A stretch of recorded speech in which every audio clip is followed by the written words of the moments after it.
All right, let's go to Thomas in Pittsburgh. Good evening, Thomas. You're on Night Talk.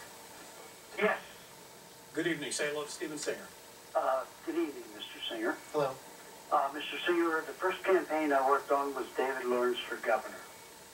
I have been all over the world. So you're pretty old then? Yes, I am a real old guy. I've also been in government for a long time. Okay.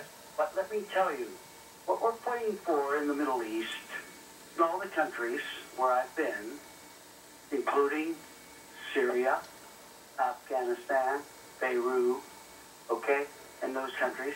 And when our democracy is established there, all we're asking those people to do is to vote with their fingerprint. Is that wrong, Mr. Singer?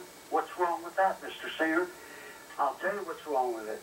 Most of the people in a lot of these places that don't want to get a photo finger ID are wanted for something.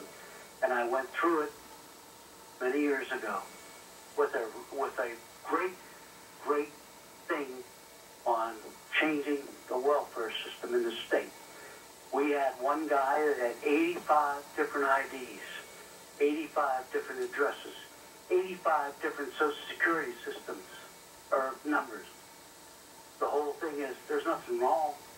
We're asking the people in the countries that we're liberating, where our guys are getting killed every damn day, to vote with their fingerprint. So why don't we do it here, Mr. Singer? All right. Thank you, Thomas. Thomas is old and he's world traveled, so he knows a little bit about a little bit of everything. Why do we need they do it with their thumbprints or fingerprints over there? All we're asking for is some similar ID here, just a picture. I think it really comes down to the case law that we have. The Voting Rights Act of 1965 made it pretty clear about the kind of things you can do and can't do in terms of regulating voting. It used to be that in the Jim Crow South, you would have things like poll taxes, literacy tests put in place to suppress minority voters. And the Voting Rights Act of 1965 ruled that these kinds of practices are unconstitutional. They violate these people's rights. And you can make a good argument about any of them. You can make them seem sensible. A poll tax, I mean, it costs money to run an election. Why shouldn't people have to pay a tax? A literacy test. You want your smartest people to vote.